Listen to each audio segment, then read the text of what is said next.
G'day and welcome back to another Dbz Dokkan Metal video. In this video we're going to be taking a look at the Extreme Z battle for the Kaioken Super Saiyan Goku or Super Saiyan God SS Kaioken Goku, and we're going to see just how difficult his Extreme Z battle is. Now it's Extreme AGL types and accelerated battle units, and I want to put emphasis on the Extreme AGL type. You definitely want to have Extreme AGL units from floor 10 onwards, because that's going to be where things start to get a bit tough if you're using super units. Now, in terms of his Extreme Z Awakening, it's pretty good. It's really pretty good, and it makes him a huge kind of juggernaut when it comes to damage. His damage goes pretty off the chain, and his Spirit Bomb gets pretty nutty. So Goku is, well, crazy, and with good reason. He becomes really quite good, so that's honestly, at least for me, is obviously a great kind of addition.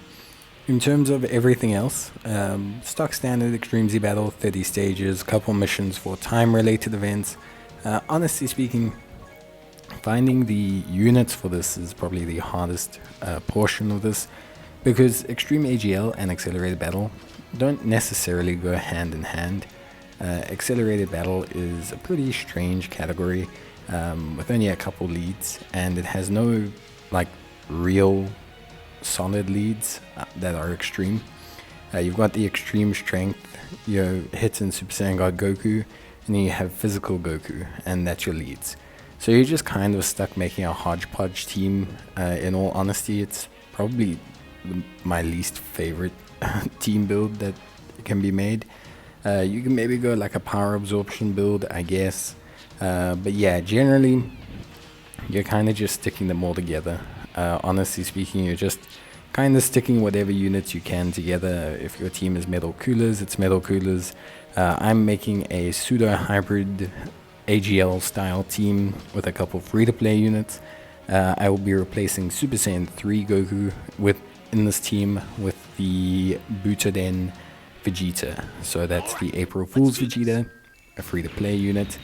But yeah, honestly, just try and fit as many Extreme AGL units into your team as possible. If that's underneath a Janemba lead, or a Imperfect Cell lead, if that's under Metal Cooler, if that's under whatever you can, run it and make it work.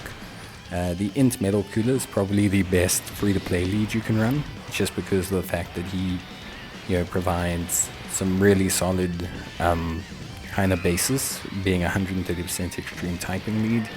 But yeah, honestly speaking, just a little bit of a wonky team build on this one, but it doesn't really matter too much. It's a relatively easy Extreme Z battle. I didn't really struggle with it too much. It just took a little bit of time. But definitely focus on extreme units. After floor 10, you're going to do no damage with super units, or very reduced damage. I mean, you can run whatever you want, but you're just not going to do huge damage. Now, Goku's Extreme Z Awakening, it's pretty immense. It's pretty good. Obviously, he basically got a huge buff. You're 159% attack and defense, comparative to 59%. He guards all attacks for the first 5 turns, which is pretty good. There's a USS category ally in the same turn. He gets an additional 10% with each attack received, which is pretty good. He gets his usual big boosts below certain health thresholds. But yeah, and his Spirit Bomb remains and still does pretty ridiculous damage. The only real hindrance to Goku is just that he requires USS characters.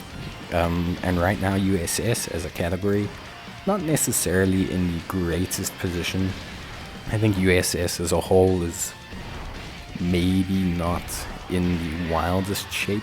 I think it's got a couple limitations that it needs to work on. It's just not the broadest category. I think MVP 17 is the latest EZA we got for that, and he's good, but he's probably the next best unit on USS, and that says a lot. At least for me. Obviously, there are some buffs coming out after the celebration. I believe we're getting a Kale and Caulifla, which is pretty good. and I think that's definitely going to help out a lot with Goku. I think that's going to make him way better. But yeah, there's definitely like a big need for a big revamp. Now the good thing is his damage is really good, so he should in theory stay relevant, at least damage wise, for a long time. And he's more of a, I don't want to say he's a gimmick, he's more of a gimmick unit. Like he's kind of designed to be this like crazy spirit bomb gimmick explodey mega unit that just does like crazy damage, you know. He's crazy, like he does insane damage, and yeah, I think that's kind of his thing. He's just like this super mega crazy, you know, like nutso character that you just kind of like, whoa, and we're gonna do all these like big super attacks and big spirit bombs and, you know, blow people away. And I think that's just his gimmick. Like that's his thing. It's always been his thing. The spirit bomb still, even before his EZA, did huge damage. And now it does even more huge damage, and it sets up the rest of the rotation. So he's definitely very good. We just have to see how good he is. But I mean, people have been using him to clear content. He like if you can get the spirit bomb off, he supersedes how bad his team is. In fact, it kind of aids him, because them taking so much damage means you can set up the spirit bomb. So yeah, it definitely works for him, but he's built and designed that way. We'll see as he gets buffs where he fits on the team, but for now he's still really cool. And I definitely think they made him way better with kind of keeping his principles of being this big glass cannon damage dealing unit still intact, which I think is good. But that's it from me. Bye.